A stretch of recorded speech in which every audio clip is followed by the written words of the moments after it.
What's up, everybody? Jason, Adventure Ready Off Grid. We're on the off grid property for once. I know people are like, you still have that property? There's the old shell of the tiny house, still kind of sitting in its current state of disarray. We're aiming for a mid-March attack on that sucker to basically re-tie back wrap it. We're gonna go with plywood on the outside, and I'm gonna do like batten strips on it to make it look like an old Western building. So I started thinking to myself, why am I trying to make that thing look pretty? I kind of want it to look more rustic, less manufactured out here. Most of the buildings are gonna go from wood to shipping containers now.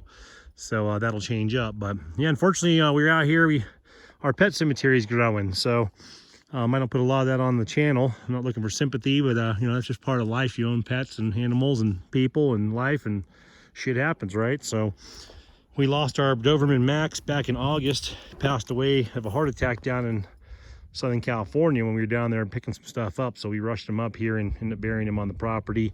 If you guys are familiar with the area up here, Reed over at Outback Storage off of Highway 61 over there, Outback Storage, he does these really cool wooden electrical like burning type things. So he made me a really cool headstone.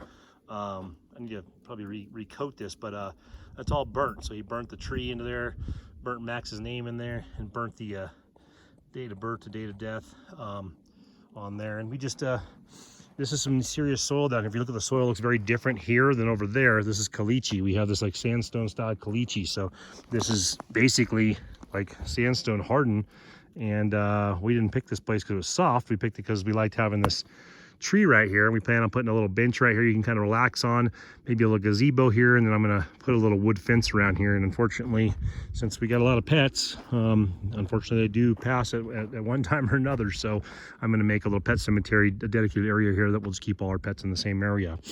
But yeah, so Max passed away in August, and that was really unfortunate. And then we had an unfortunate loss about a week and a half ago. Princess Fiona was unfortunately did pass.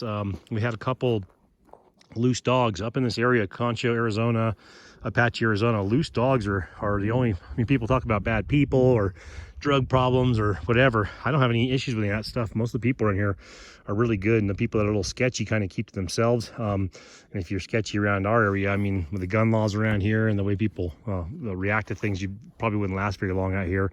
But the problem we do have is just runaway dogs, people's dogs getting out of their fences, people dropping dogs off in the rural area just because they don't want them. You know, they bought them for a Christmas gift or something for the kids, and once they got big enough to be a pain in the butt, they just throw them out the window basically in our area. And we end up with a lot of loose dogs in Apache County, St. John's, Concho, Heber, those areas over there. I mean, we just see them burning everywhere around there. I see loose dogs running down the highway. So like I said, some just get away out of people's yards. That can happen. I'm not perfect, no one is. I've had runner dogs in the past that they were like Houdini. No matter what you did, they would get out of your yard. But so unfortunately, a couple German Shepherds jumped our fence about a week and a half ago. It looked like they started attacking the chicken coop.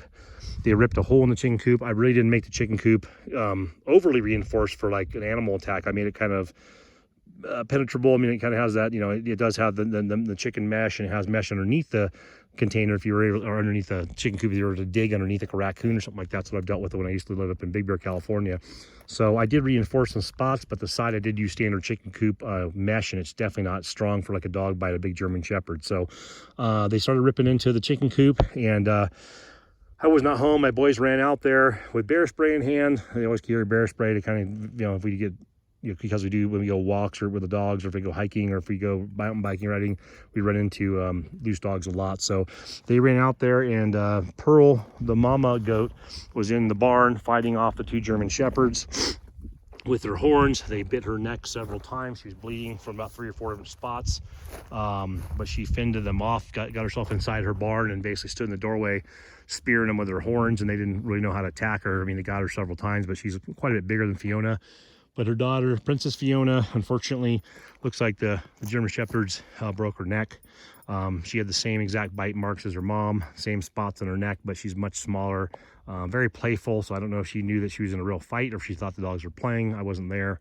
But unfortunately lost her, so it's a real bummer because she's just a super sweet goat. So she's a big girl. She's small, but she's wide. So that's a very large dog, 100-pound Doberman, and this is a 60-pound goat. But goats are built a lot differently than Doberman, so I had to go a little deeper because she was so puffy with all her bellies and stuff. But anyway, not the best news, and hate to make content about my animals passing away, but figured I'd share this with everyone because it's on the off-grid property, and this cemetery will start growing, unfortunately. And if you watch any of my Adventure Ready van life videos or my Adventure Ready off-grid videos, and you see our pets, we don't eat our pets at this point in time. We're not raising livestock. We're just, my gal brings home a lot of pets. The kids like pets. I've grown to like pets as I've gotten older. I'm a typical dad where I'm like, who needs a dog? And then no one's looking, I'm petting them. But I grew out of that stage years ago, and I wouldn't say I'm naturally a pet or dog person. I'm definitely not a cat person. Sorry, it's nothing offensive to anyone out there, but my gal seems to bring home pets or dogs, and they seem to fall in love with me within the first 36 hours or so. So by default, I've had a handful of dogs throughout my life due to the gal pal or gal pals in the past. But anyway, so this is our most recent pal, Apollo. He was a rescue dog. We've had him for probably about 8 months. He was very, very skinny. Actually, we had him over a year. It was last Thanksgiving. So I was told about him, and when I came home from Thanksgiving with my boys down in Southern California, we had a not 160-pound dog at the time. Apollo, man, come over here, bub. Come on. Don't go wandering off. Come on. He gets out on the property, man. He wants to just run. He's been running, but we've been out here about a half hour, so he only has about 5 minutes of running. Him with those big, long legs and that big body, then he's ready for a nap. Come on, buddy. Over here. Come on. The filming thing he doesn't really understand, so when I start talking to my camera, he probably thinks it's really weird. But getting back to it, like I said, unfortunately we lost Princess Fiona. Super cute little goat. I've never had a goat for a pet. It was neat to see them. Any animal you give a little time to can be domesticated or come around to, you can kind of see their true feelings and how they are. So it's pretty cool. And it was nice to see her and her mom cuddle every night on the porch. And, so Pearl's been a little bit devastated. I don't know if she saw the whole thing go down or if she just doesn't know where her daughter is now. But we've been trying to give her a little extra love, make sure she doesn't feel all lonely. And we bought Fiona and Pearl just to get the weeds out of the way.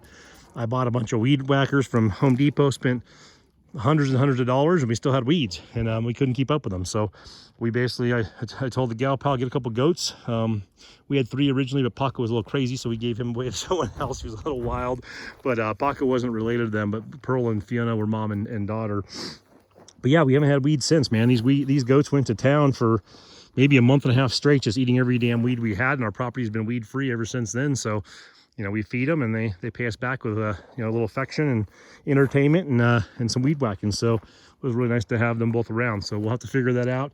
I know they're herd animals. I don't want to just swap a goat in there for Pearl. Give her a couple weeks to grieve and whatnot, but I think we'll try and find another female younger goat that can kind of go under her wing, basically, so she has a buddy out there. Otherwise, we got chickens, ducks, and turkeys and dogs, and Pearl does not like dogs right now. No dogs, not our dogs, not anyone's dogs. My son was kind of babysitting the dog the last couple of days, and Pearl wants nothing to do with that sucker. So anyway, unfortunate news, but that's just part of the cycle of life. Unfortunately for her, that wasn't exactly what her demise should have been. We did not kill the dogs. We did not get a hold of the dogs. I'm not a big advocate for killing animals, but unfortunately those German shepherds have been going around killing cats and killing other animals pretty regularly for the last couple of months, from what we've heard now in the town, the talk of the town and friends we know. So unfortunately, if I was home, I would have ended the raid, basically.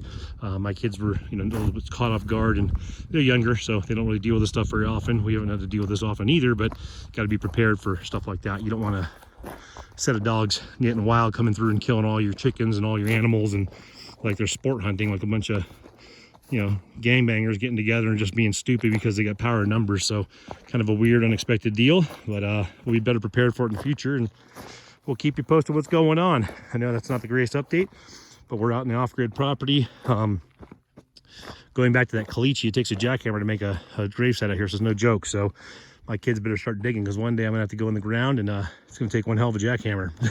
Hopefully by then we have a backhoe.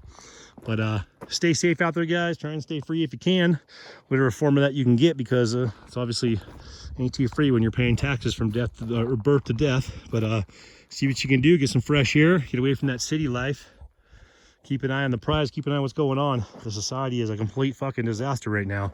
So if you're not aware of that stuff, or you're, oh, I'm not political, or oh, I don't like Trump, or oh, I don't like this guy, or it doesn't fucking matter. Take care of the ones you create. Focus on what's going on at hand. Do the best you can to not need more, I guess is the thing. I'm a bad example of that. I'm a big toy guy, so I'm trying to, in the next year, dissolve my excess waste as far as toys and material possessions, and really start to downsize to prepare to get out here. And you don't have to do that, but if you got toys and you got vehicles and you got you know, hobbies are good, but if you got too many, you're stretching yourself thin. You got to work and keep providing and keep burning your time up to offset those things. So I'm going to try and start focusing on what I can do to need less and be as much self-sufficient and more self-sufficient than I am now, and in the future be as self-sufficient as I can. Like I said, in the next year or so, I want to get on this main property, you know, full time, and we'll see what we do then. Sell some properties and put some money in the safe, or if the kids want to maintain some of the properties and stay in that lifestyle, they can. I'm not going to force them to live the way I want to, but I'm definitely going to try and advise them.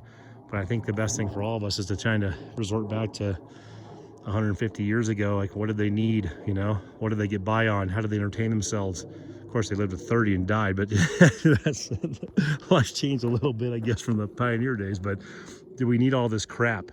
Do we need a stupid ass $1,000 phone I have in my hand right now? I mean, I've had this phone for 100 years. And I didn't pay $1,000 bucks, but a lot of people are paying monthly payments on the newest gadget. Do we need all that crap? Obviously, we don't. If we can get away from that stuff, do something different, live more simple, have more time for our loved ones. Even if your loved ones don't live your lifestyle, you have time to go visit them, or they have time to come see you, or you have time to dedicate to your pets. They're not going to be here forever. I think that's the way I'm striving to live the future. I think that would be advised for anyone. So, not here to tell you how to live, but if you tune in the channel, I'm assuming you're trying to wonder why I live this way or how I'm living. So I'll share it with you guys. Where you going, handsome? This dude's a slow explorer. I'm sucking wind, but at least I can keep up with him. Even those big long legs, he's not that fast. Not for a long term. Come back over here, Bob. Apollo man, come on. Come on, buddy. Not sure what he's looking for. Usually doesn't go this far. But this is the front 20. We got another 20 back there, so he hasn't even gotten back there yet. Right on, guys. Stay safe out there. Thanks for tuning in. And comments in the comment section. I try and respond to all of them. If you got questions, throw them out there. We're going to be still doing the shipping containers this year. I'm going to be building my first shipping container tiny home coming up a couple months. I know I don't need another project, but that's been on the back burner for a while, or a plan. And then my brother bought land in St. John's, and he's going to be coming out here in the next 6 to 8 months full time, and he'll be offering tractor work services. We'll be offering rental tractors, most likely, rental trailers, like dump trailers. I'm also picking up a couple of diesels, so I just said let's liquidate our stuff, right? But for the business, I'm going to focus on that. I'm talking about the extracurricular, but I'm picking up a couple diesel trucks this month, used ones. I noticed up here, when you don't have a diesel truck or your diesel truck breaks down, no one rents them, probably for good reason. But I'm going to bring a couple used ones up here that people can use for construction purposes if they're in a pinch and they don't have the resources that I have or the people have with a nice big dually diesel truck or my Kodiak. So we'll offer tractor rentals for my brother, tractor dirt work services. We'll offer dump bed rentals, maybe flatbed type trailer, like equipment rentals. Not a bunch, I'm talking like one of each. And a couple of older meaning like 2006, 2008 dually flatbed trucks that we'll probably rent out as well to aid on people that need that kind of stuff up here in the small town area. Keep it small. I'm not going to be United Rentals or U-Haul or anything like that.